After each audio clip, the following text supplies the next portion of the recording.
Success has a funny way of rewriting history. People forget the struggles, the sleepless nights, the sacrifices. They see the end result and call it luck. I learned this lesson the hard way at our annual Taylor family reunion. My name is Marcus Taylor, and 15 years ago, I made a choice that would change everything. Back then, I was just the quiet middle child, the one nobody expected much from. My older brother David was the business genius, and my younger sister Kate was the gifted one. Me? I was just Marcus, the reliable one who helped out at our parents' struggling electronics store. That store, Taylor Electronics, was my father's pride and joy. He'd opened it 30 years ago with nothing but a small loan and big dreams. By the time I started working there at 18, it was barely staying afloat. The rise of big box retailers and online shopping had hit us hard, but Dad refused to change, clinging to his old ways of doing business. I still remember that Sunday morning in 2009 when everything changed. The store was empty, as usual. Dad sat at his desk, surrounded by past due notices and unpaid bills. David, fresh from his MBA program, was lecturing him about business fundamentals and market dynamics. "You need to liquidate," David declared, waving his hands dramatically. "Cut your losses before it's too late. I can help you negotiate a decent sale price for the inventory." Mom nodded along, always impressed by David's business jargon. Kate was too busy texting to pay attention. And me? I was in the back room, working on something that would either save or destroy our family legacy. For months, I'd been developing a new inventory management system. Not just any system, one that could predict trends, optimize pricing, and integrate seamlessly with online marketplaces. I taught myself programming during night classes at the community college, spending every free moment coding and testing. Actually, I spoke up, my voice steadier than I felt. "I have another idea." David's laugh cut through the air like a knife. "Oh, this should be good. What's your brilliant plan, little brother?" "More clearance sales." I connected my laptop to the store's ancient TV, pulling up my presentation. "We don't need to sell. We need to evolve. Look at this." For the next 20 minutes, I explained my vision. Transforming our single struggling store into a hybrid model, combining brick and mortar service with an advanced online platform. My software would be the backbone, handling everything from inventory to customer relationships. "This is nonsense," David scoffed. "You need millions to build something like that. Besides, what do you know about e-commerce? You're just a store clerk." Dad looked torn. He'd always trusted David's business instincts, but something in my presentation had caught his attention. "How much would this cost to implement?" $200,000 to start, I said quietly. "I've run the numbers. With our current assets and a small business loan." "Absolutely not." David slammed his hand on the desk. "Dad, this is crazy. You'll lose everything. Let me handle this. I know people who might be interested in buying the property." That's when I made the offer that would change everything. "I'll buy the store." The room went silent. Then David started laughing. "With what money?" "Your savings from stocking shelves." "I have some savings," I said, "and I'll take full responsibility for the loans. All I need is for everyone to sign over their shares to me." Our parents had divided ownership of the store between the three of us kids years ago, hoping we'd all stay involved in the family business. Each of us held 20%, with Mom and Dad keeping 40% between them. "You can't be serious." Kate finally looked up from her phone. "This place is worthless." "Then you shouldn't mind signing it over," I replied. "I'll even pay each of you $5,000 for your shares." That's more than they're worth right now. David's eyes narrowed. He was always quick to spot an angle. What's the catch? No catch. Just one condition. You sign a non-compete agreement. For 15 years, none of you can start or work for any competing business in our market. 15 years. David laughed.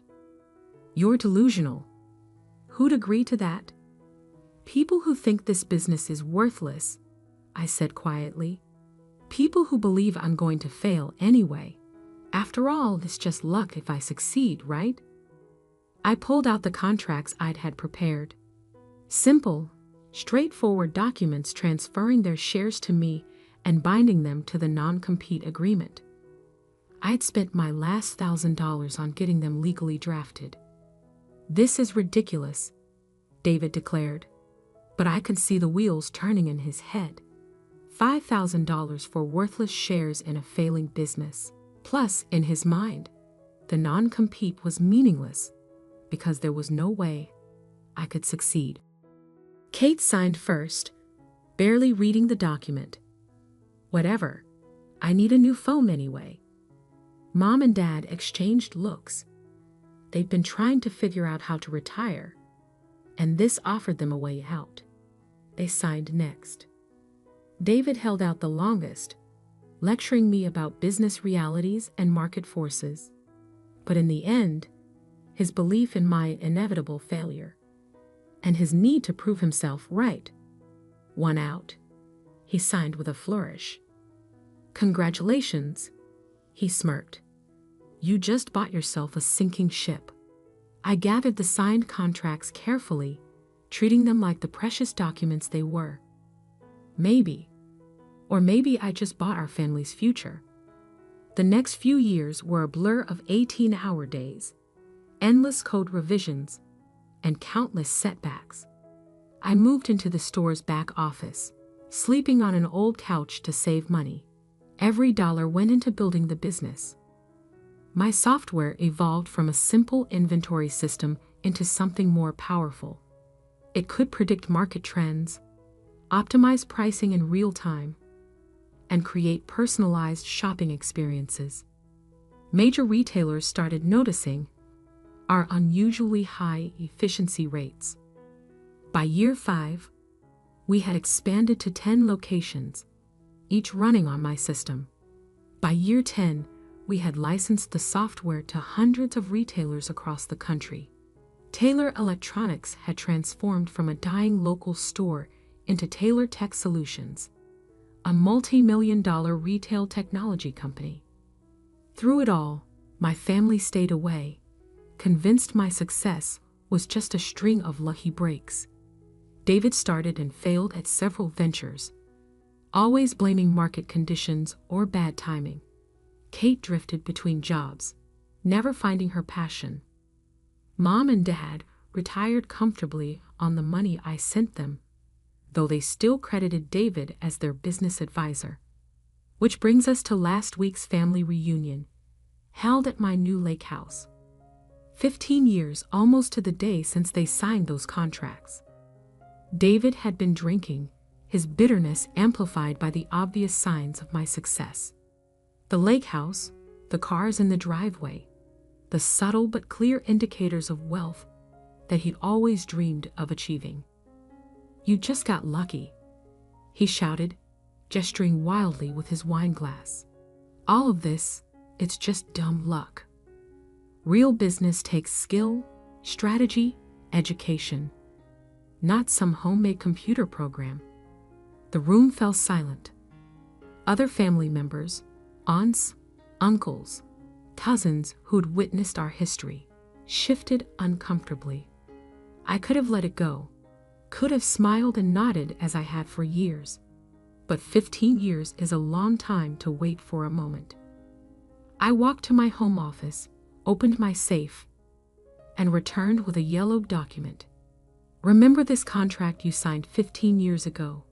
The non-compete agreement? David's face went white. Kate stopped scrolling on her phone. Mom and Dad exchanged worried looks. What about it? David's voice had lost its edge. "Well," I said, settling into my chair, "there's something about that contract I never told you. Something that makes tomorrow a very interesting day for all of us. The non-compete agreement expires tomorrow," I said calmly, watching David's face. But that's not the interesting part. David tried to maintain his composure, but I could see the slight tremor in his hand as he set down his wine glass. 15 years of bitterness and resentment had led to this moment.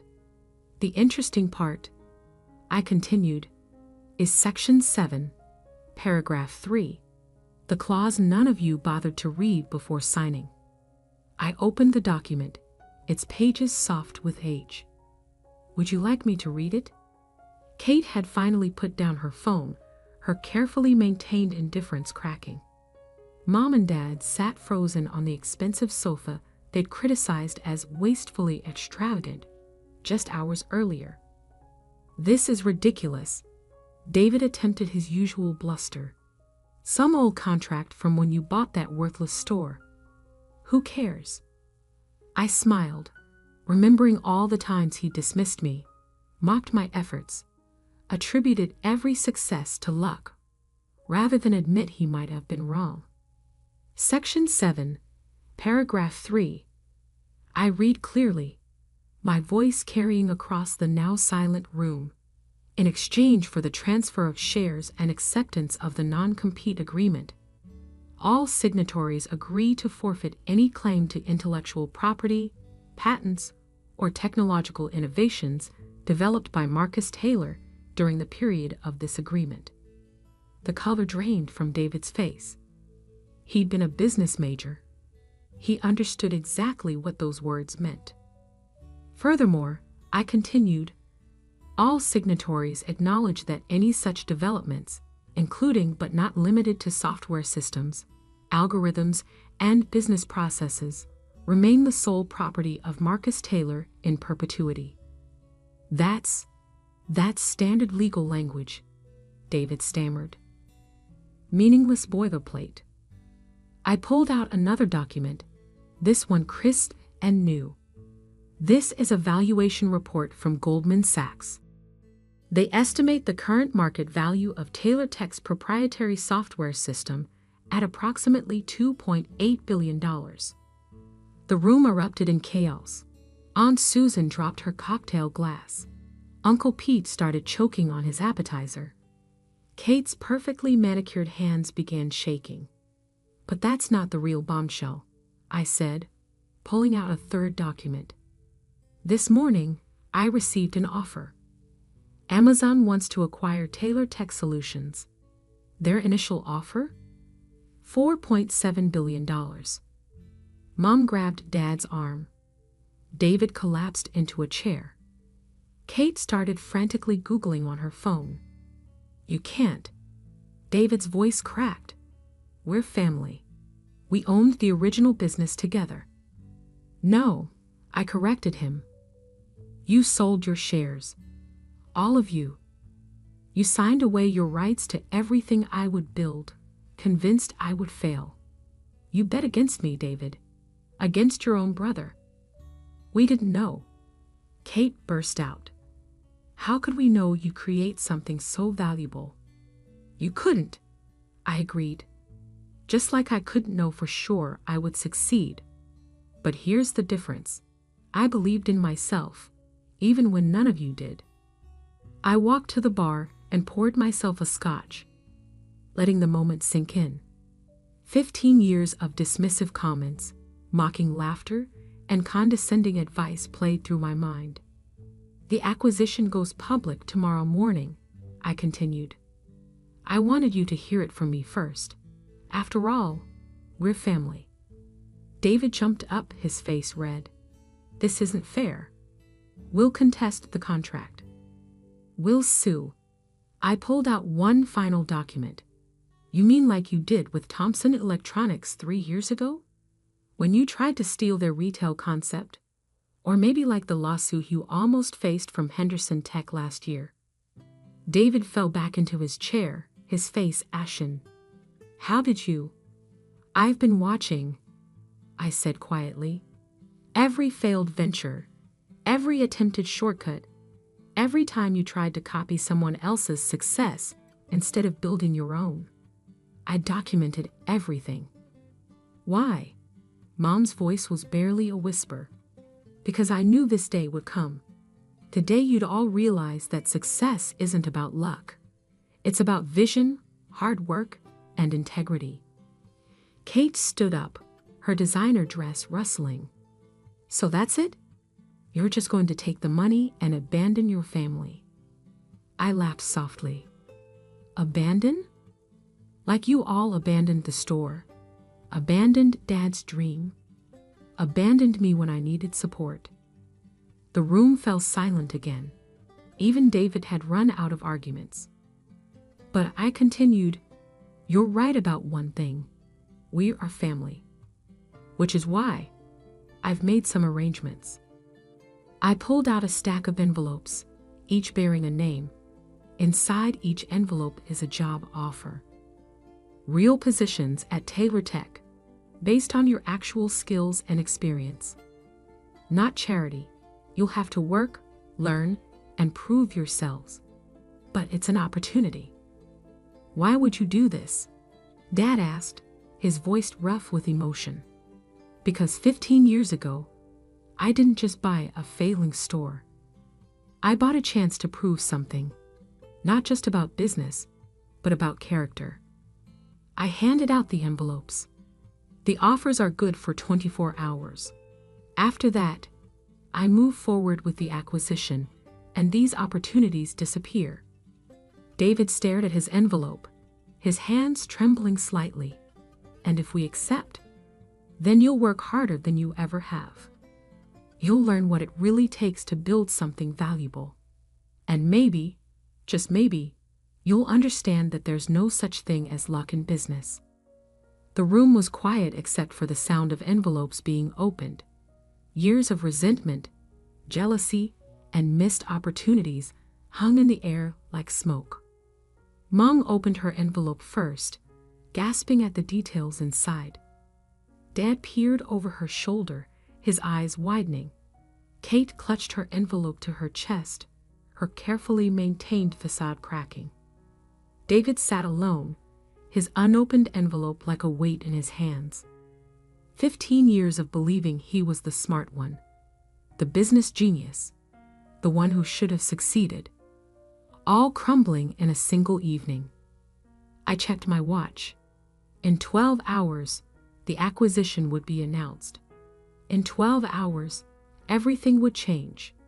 But right now, in this moment, I watched my family face a truth they'd spent 15 years avoiding. Sometimes the sweetest victory isn't in the money or the success. Sometimes it's in the quiet moment when people finally see themselves, and you, for who they really are. The grandfather clock in the hall struck 9, its deep chimes echoing through the stunned silence. Time was ticking away on their chance at redemption, just as it had ticked away their chance at being part of my success 15 years ago. The question now was, what would they choose? The next morning dawned clear and cold. I sat in my home office, watching the sun rise over the lake while waiting for the stock market to open.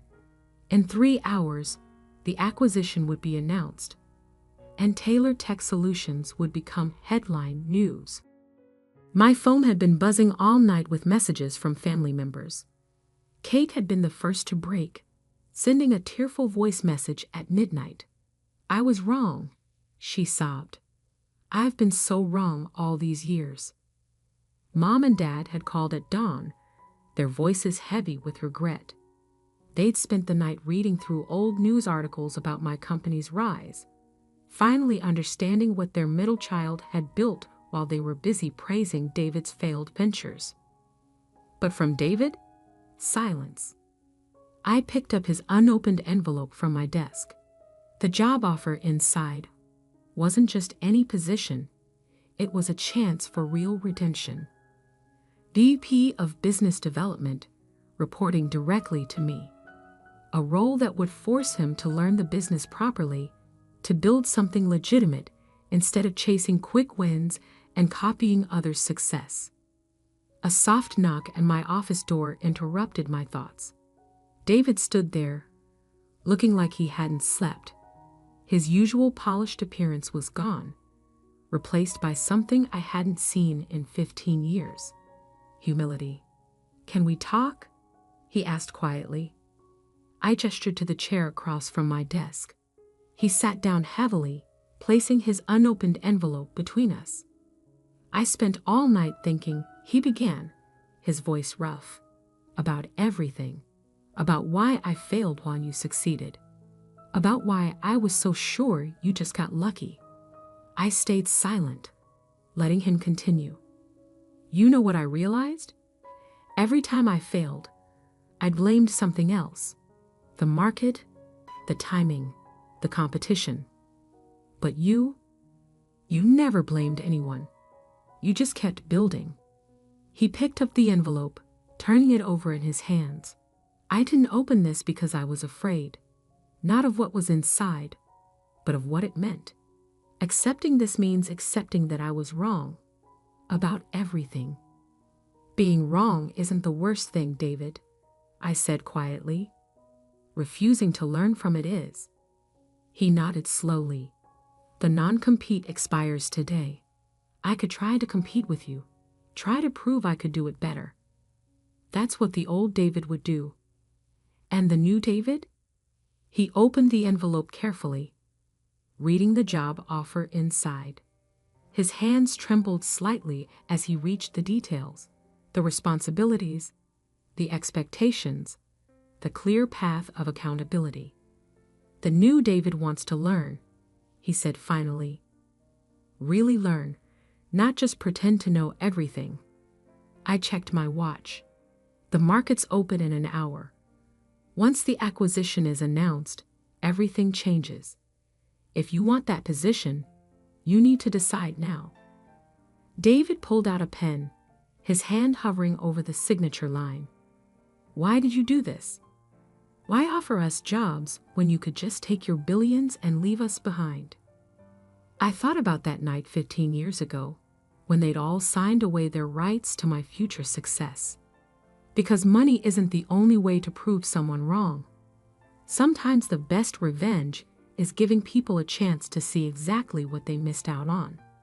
He signed the contract, the scratch of his pen loud in the quiet office. "I won't let you down this time, Marcus." "No," I agreed, "you won't. Because this time, you're not working for family obligation or ego. You're working to prove something to yourself." My phone buzzed. Kate and our parents had arrived. I'd asked them to come early, to be here when the announcement went live. They entered the office quietly, so different from their usual boisterous entrances. Kate's designer clothes were replaced by a simple business suit. Mom and Dad held their signed acceptance letters like peace offerings. "We have about 40 minutes until the markets open," I said, standing. "Let's talk about your new roles." For the next half hour, I outlined their positions. Mom would head our charitable foundation, directing millions toward education and small business development. Dad would mentor young entrepreneurs in our incubator program, sharing the practical wisdom he'd gained from both success and failure. Kate, with her social media expertise, would lead our digital marketing division. As I spoke, I could see the change in their faces, the realization that these weren't token jobs or charity positions. These were real opportunities to be part of something significant.